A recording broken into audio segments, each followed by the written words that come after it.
Dr. Jackie Blue. I move that the question be now put. I'm going to hear from Dr. Megan Woods. And I'm very happy to take my first call on this bill, because I think it is really important, and I think important for us to get on record why it is all over the country that Labor does have a problem with this bill. My main two problems actually are covered in my colleagues Ian Lees-Galloway's supplementary order papers, and I want to focus particularly on this, on the constraints within the purpose of the bill and the limits of local input, so supplementary order papers 234 and 235, and talk about these particularly in relation to transport planning that is integral to the rebuild of Christchurch and transport planning that is happening there at the moment. So if we have a look at the first of these, the bills, the bill as it currently stands removes the purpose statement of the Land Transport Management Act, which sets out the integrated approach to the transport system. And many of my colleagues have talked about this and what it will mean in a local area and the problems that this puts in place. We've specifically touched on about how about removing the integrated approach to transport, including the environmental responsibility that goes with that, along with rail and coastal shipping being a backward step. And I want to show how this will be the case in Christchurch. The other thing that I want to touch on is the changes to the makeup of the regional transport communities, and talk about the importance of local community input into planning effective transport systems that will operate well in certain local localities.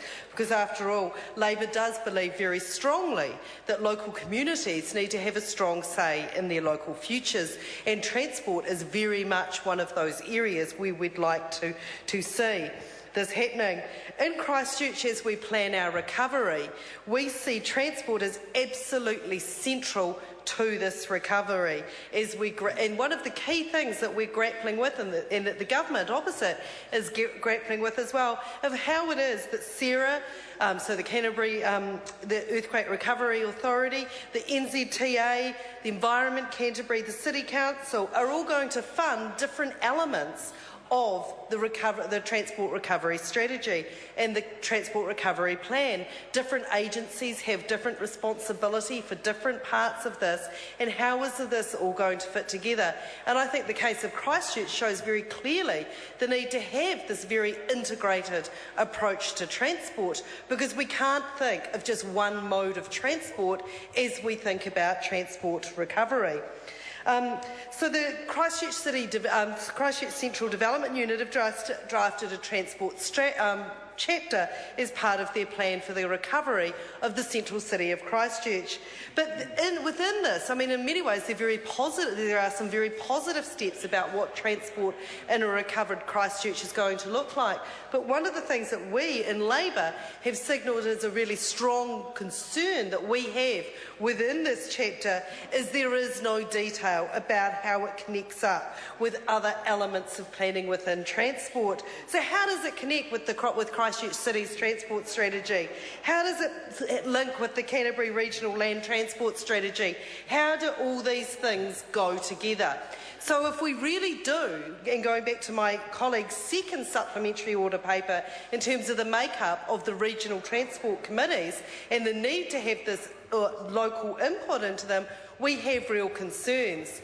Because one of the things that we know is that the majority of submitters, when they came to Select Committee, including representatives from the regional transport committees, really wanted to maintain the status quo of requiring specialist experts, including the police, disability experts, and I'd like to come back to that, about the need to have a very accessible transport city in the 21st century, and representatives from walking and cycling groups on regional transport committees, as they have valuable input to make.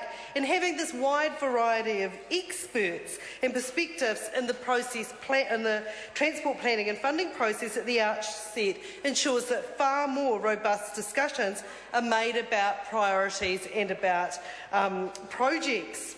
But what the concern is, if the funding isn't there, that it's not actually going to have this diversity of view that will lead to the integrated approach to transport. So what is it that we're hearing from Christchurch residents and what they want in their recovered transport plan? Well, one of the things that we're hearing very loud and clear.